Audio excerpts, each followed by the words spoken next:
Ito ang pinakamagandang investment na nakuha ko habang ako ay nagbabarko. Way back 2019, habang ako on board at kasagsagan yun ng pandemic, naghahanap ako ng isang property na bibilhin dito sa aming lugar. Before ako bumili ng property, ay nag-research muna ako kung ano nga ba yung nababagay sa aking property. Doon ko nalaman yung house and lot at condo. So, ni-research ko yung dalawa, kung ano yung mga advantage at disadvantage. So, nung nalaman ko, ang nababagay sa akin na property is yung house and lot. Dahil, meron na kasi itong car park.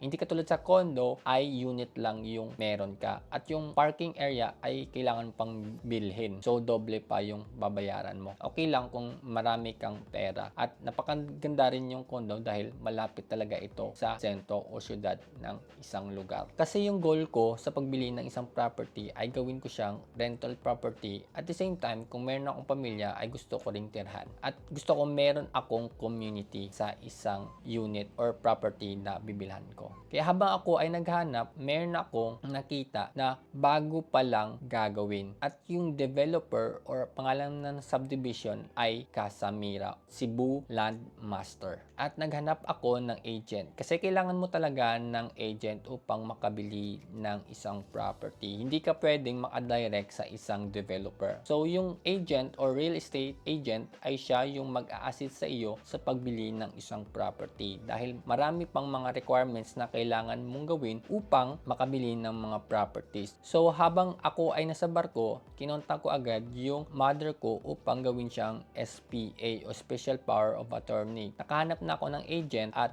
yung SPA ko o yung mapoproxy sa akin ay yung mother ko. Kaya nung pre-selling ay nakabili ako ng unit. At yung halaga ng unit na nabili ko is 2.2 million pesos. So may 15,000 na reservation. Tapos yung down payment ng unit ay hulugan for 3 years. Yun yung kagandahan ng pre-selling dahil yung down payment niya ay hindi buo. Pwede mo siyang hulug-hulugan at babayaran ko ito ng 3 years. So after ng 3 years ay natapos ko na yung pagbabayad ng down payment. At ngayong 2024, yung value ng unit ko ay nasa 4 million na. At naghihintay na lang ako na ito turn over yung unit ko. Sa ngayon ay na-check ko na rin yung unit ko kung ano pa yung mga kailangan nilang aayusin. Kung sa bagay na-inspect ko na ang unit ko. At naghihintay na lang ako na ito turn over sa akin ang unit. At na-approve na rin ako sa remaining balance ko or sa mortgages. At na-approve na rin ako sa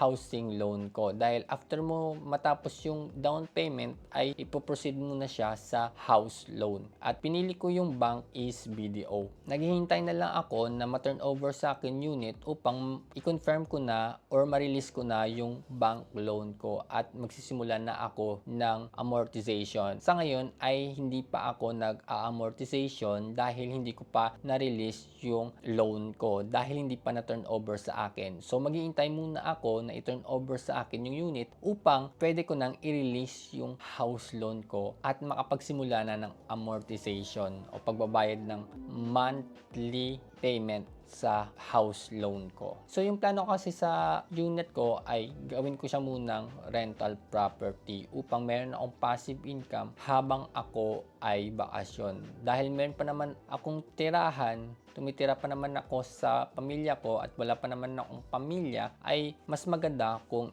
ipaparent ko muna yung unit ko. Dahil yun naman talaga yung ang goal ko sa pagbili ng isang unit. Gawin ko siyang passive income. At yun lang ang isi-share ko sa inyo guys. I hope na natutunan kayo sa mga naipabahagi ko sa inyong mga investment ko. So, see you for the next video. Peace!